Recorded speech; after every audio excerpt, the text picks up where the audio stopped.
ہمارے پینل کا مستقل حصہ ہیں حضرت مفتی شاہد محمود مدنی صاحب۔ ماشاءاللہ آپ کنز الایمان بیکن سکول سسٹم جو ہے اس کے ہیڈ ہیں، اس کے اونر ہیں، CEO ہیں۔ 80 سے پلس آپ کے سکول کی برانچز کا نیٹ ورک ہو چکا ہے۔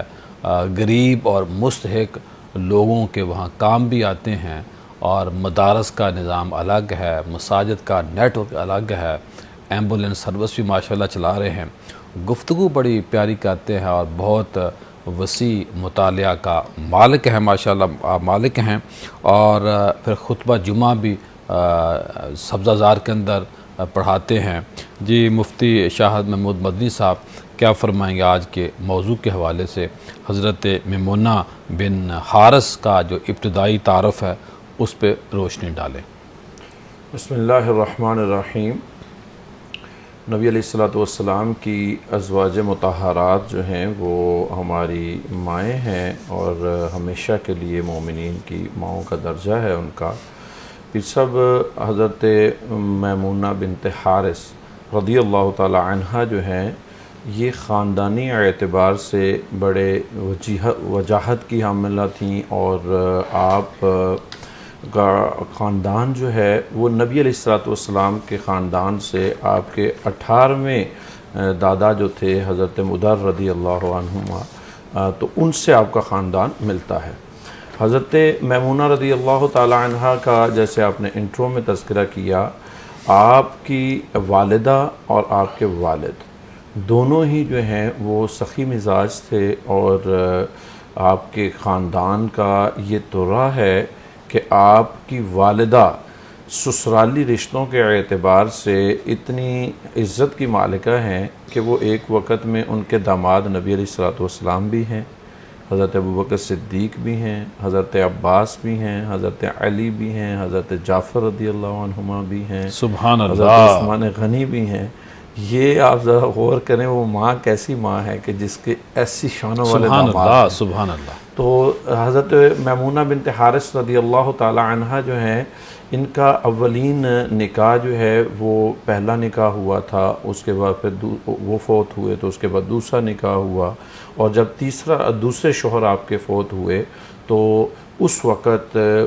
پہلے سے نبی علیہ السلام کے ساتھ ان کی رشتہ داری بن چکی تھی۔ حضرت زینب بنت خزیمہ رضی اللہ تعالی عنہ جو تھیں وہ ان کی بہن تھیں، اور حضرت زینب کا جب انتقال ہو گیا اور اس کے بعد ان کے شوہر کا انتقال ہو چکا تھا، تو اب حضرت عباس رضی اللہ تعالیٰ عنہ نبی علیہ السلام کے جو چچا ہیں وہ آپ کی بارگاہ میں آئے اور آ کے کہا کہ آپ کی حضرت میمونہ رضی اللہ عنہ کے بارے میں بتایا کہ ان کے شوہر کا انتقال ہو گیا، اور آپ کا ان کے بارے میں کیا خیال ہے، وہ آپ کے لیے جو ہے وہ، کیونکہ ویسے بھی حضرت عباس کے ہاں بھی حضرت ام فضل جو ہیں بہت مشہور صحابیہ ہیں، وہ ان کی بہن تھیں، تو انہوں نے تذکرہ کیا، نبی علیہ السلام نے قبول فرمایا، اور حضرت جعفر رضی اللہ تعالیٰ عنہ کو پھر پیغام دے کے بھیجا حضرت میمونہ کے پاس۔ تو جب حضرت جعفر رضی اللہ تعالیٰ عنہ گئے تو پھر سب بڑی شان کی مالکہ تھیں، نبی علیہ السلام سے ان کی محبت بڑی تھی۔ تو جب انہوں نے آ کے تذکرہ کیا تو انہوں نے ایک جملہ بولا، حدیثوں میں وہ موجود ہے،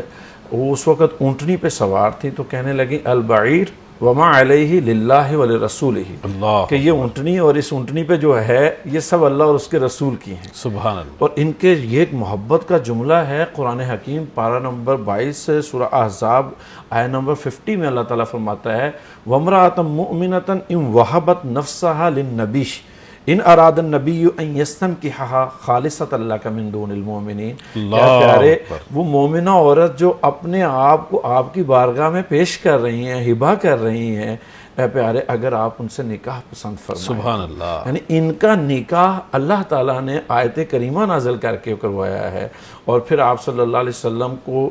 جب بتایا گیا تو حضرت عباس رضی اللہ تعالیٰ عنہ کو وکیل بنا کے تو وکالت کے طور پہ نکاح ہوا، یعنی جب نکاح ہوا اس وقت سیدہ میمونہ موقع پہ موجود نہیں تھی، آپ مکہ مکرمہ میں تھیں۔ تو سرکار صلی اللہ علیہ وسلم بھی صلح حدیبیہ کے اگلے سال، پہلے جب آپ حدیبیہ کے لیے یعنی عمرے کے لیے تشریف لے گئے تھے اور راستے میں کافروں نے روک لیا اور بالآخر صلح حدیبیہ ہوئی، اور 1 سال کے بعد طے پایا کہ اگلے سال جو ہے وہ آپ آ سکتے ہیں۔ صحیح۔ تو جب سرکار صلی اللہ علیہ وسلم اگلے سال تشریف لائے تو اس وقت مکہ مکرمہ میں حضرت رافع رضی اللہ تعالیٰ عنہ کی سرکار نے ڈیوٹی لگائی کہ آپ میمونہ رضی اللہ عنہ کو لے کے آئیں، اور مکہ مکرمہ سے جب وہ واپس آئیں تو مقام